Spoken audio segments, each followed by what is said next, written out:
Hello and welcome to this week's Top 10 Minor Region Power Rankings, where we're going to cover the top 10 teams in the minor regions of Lol Esports. Keep in mind, all of this is 100% stats based on an algorithm. I have not watched any of these teams play.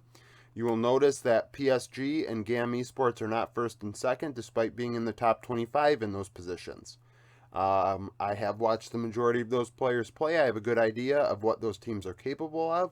So I feel confident putting them in my top 25 without stats. Now, when it's compared to other teams in their region and as they're playing in this, I try and be fair to everybody, so everybody is stat based, because I do not give as much respect. Well, that's actually not true. I respect all the minor regions equally. It's that I do not give enough time.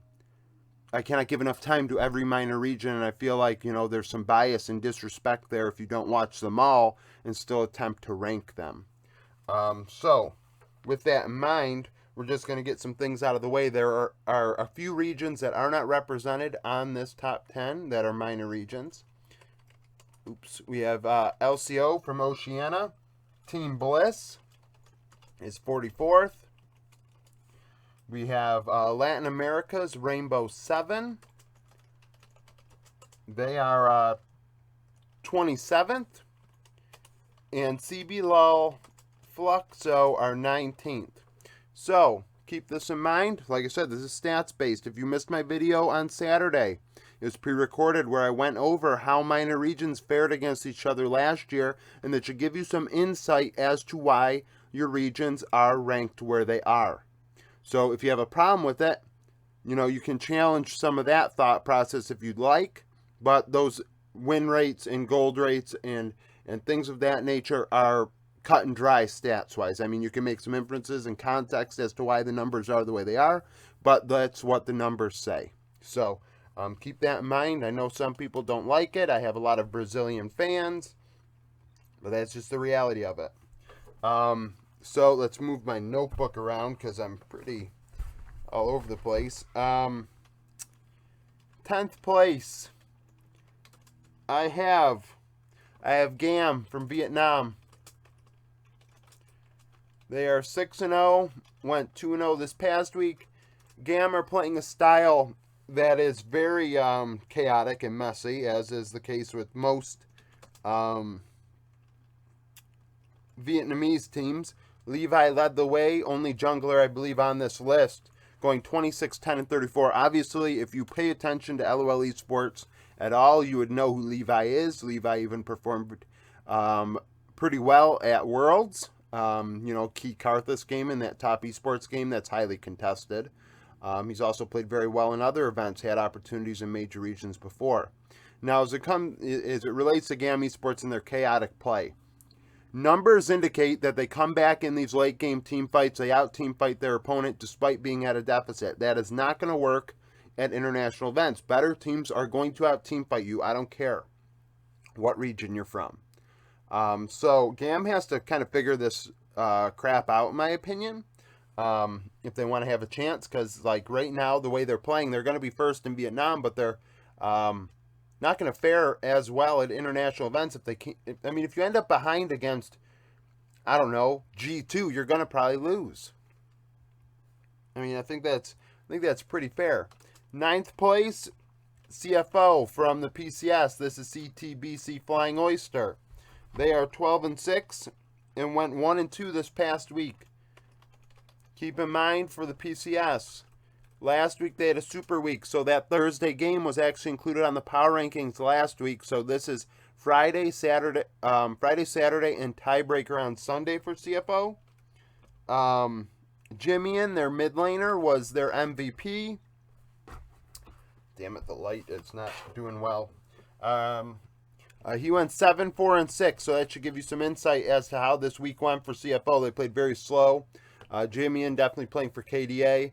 CFO, we've seen them before. We saw quite a few of these players last year at Worlds. They're a team that could be competitive and possibly go to Worlds for the PCS. Obviously, PCS, I believe, only gets one seed at MSI. I'm expecting that to be PSG, but CFO are in that conversation for sure. 8th place, Saigon Buffalo, one of my favorite teams out there, actually. And it's kind of funny how it all originated last year at MSI. Very aggressive team, smash mouth. They can beat anybody, in my opinion. I really do think they can beat anybody. Now, does that mean that they're likely to beat everybody? No. Can and likely are two very different things, right? So we look at it and we say to ourselves, I think this team could beat G2. I think it could beat Vitality. And on the right day, it can beat T1. On the right day. So their ceiling is extremely high, in my opinion. Taki was the best KDA at 80 support, going 4-4 and 29. So Shogun and Taki, obviously a very exciting bot lane. Shogun, the most exciting minor region player, in my opinion. Hazmet had a good game. I believe he went 7-3-3 in one of them. Froggy playing Kled in mid. I think that might have been a loss, but they were attempting it. That's definitely the Saigon Buffalo way. We think about MSI last year where we had a Callista mid out of them. I think anything is possible with Saigon Buffalo. 7th is Team Wales from Vietnam. Keep in mind, too, Vietnam hasn't played as many games, so that's why there's going to be so many Vietnamese teams up here. 3-3 and went 1-1 this past week. Their star player was their support in BA, who was the MVP last year, going 6-8-46. So Team Wales continues to be in the top 10. I don't know a lot about their players outside of BA, so to be fair, I'm not going to really make too many inferences because I haven't watched them play. Where when I talk about Saigon Buffalo, CFO, and GAM, I've seen some of their players play before, and I can harken back to the scoreboard a bit. With name recognition, DFM, the only team not from the PCS or VCS in the top 10. DFM leading the way in Japan in this power rankings. They finally beat Sengoku Gaming. A lot of people, I had some comments, Sengoku Gaming should be above DFM. They should be above, they should be higher because they beat DFM before. And I'm like, well, DFM had a bad day. I think they're the better team. In stats, as the round robin evens out and everybody's played everybody an equal amount of times, we see the gap form. DFM beat Sengoku Gaming. They are the better team. This is not a shock.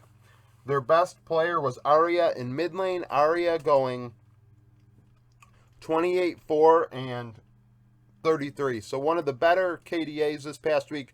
DFM are definitely a threat. We saw them take a game off of RNG at Worlds. They are definitely, a team to be reckoned with. You cannot overlook DFM. 5th place is SE, otherwise known as CTBC Esports. They are pretty much a stream team. They are 3-3 on the split. Went 1-2 this past week, so they had 3 best of 3s, and their best player was, it was Pellet, their support. He went 5-11-52. That team obviously overperforming compared to last year. VCS, very interesting to start the split, but now that GAM is really establishing themselves in late game and being in first place in the region, and Saigon Buffalo turning it around, I do expect the 2 best teams to kind of come through in the end. 4th, we have PSG, like I said, of the PCS. I expect this team to be the best minor region team, but right now, this is where it is. Last week, they finished 1-1. They lost on Saturday, and then they played Junjia on Sunday, and I believe they won, or vice versa. Sorry. They played Junjia on Saturday, played Husha on Sunday. I don't know why they did that, but they chose to. I think they might have lost the Husha game, to be honest with you. So that's kind of why. I mean, the stats all even out. I did count that as a game that is equal to all other games, but we have to keep in mind that they did play the substitute jungler. Woody, their support went 1-4-11. So definitely a low kill weekend for PSG. Cerberus from Vietnam are 3rd. They are 5-1 and went 1-0 this past week. Damn it. Only 1 series. 2nd in the VCS in, the win rate. Artemis, their 80 carry did not die, went 10-0-7. So Cerberus continues to, surprise and be up there.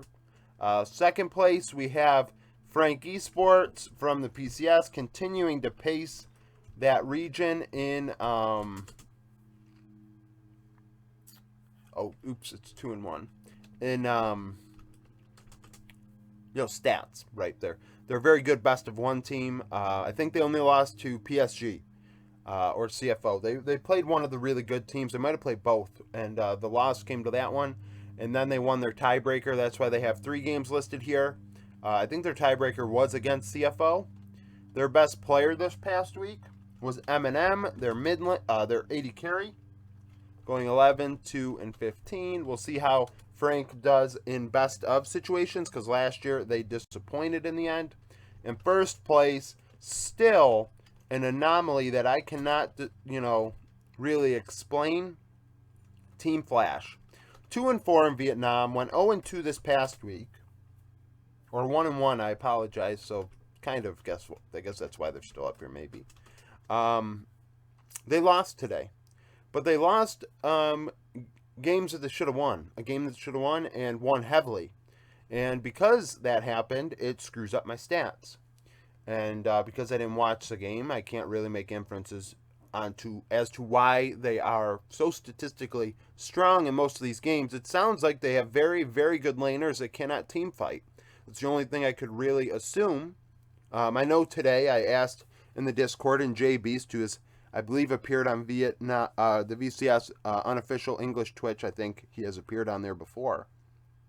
I asked, and they said that Kennen was up 50 CS, which extended the gold lead, which makes sense, and that put them in winning position, and then they blew it because apparently draft or whatever, and this has happened so many times this split that it's really hard to understand, what the deal is. You'd think they'd figure it out. If they had won these games that they keep blowing, they'd be first in Vietnam easily. These stats would be even stronger. That's what's crazy. These stats are being hurt by them blowing games. If they just won the games outright, they'd probably be in the top 25 on their own. Right now, like, the top minor region teams end up sitting between like 26th and 30th because that's how strong they are. They're only dominating their region so much. And if Team Flash actually were winning their games, they'd probably be in control 80 to 85% of the time in their games instead of the 70% or so that they are. And that would probably put them in the top 25. So the fact that they're first and still 2-4 is quite a surprise. Sora 2, their support had the best KDA on the team, going 1, 5, and 19. So that's it for this video. Thank you for watching. I understand it's scuffed and on a notepad just like the last one, but I am out of town. Please, watch the videos I have going up on the channel where I talk about the top prospects in each role. The top and jungler videos already went out. A lot of people seem to want to click on the top video and maybe they saw it and didn't like the style or whatever and decided against watching the jungle one. But the mid laner one will come out tomorrow, 80 carry the next day, and probably support Sunday. I am hoping to be back home Sunday and to be able to record a video where I go over the news maybe that I didn't talk about. There's been a couple things that occurred this week. And maybe do a roundup Sunday. It depends on when I get back in. But nevertheless, thank you for supporting me. If you have not become a member and you'd like to, there's a button down below to click on, and there's some information about it there. Thank you for watching. If you like the video, like it, subscribe to the channel for daily League of Legends content. Follow me on Twitter, join the Discord, and thank you for watching.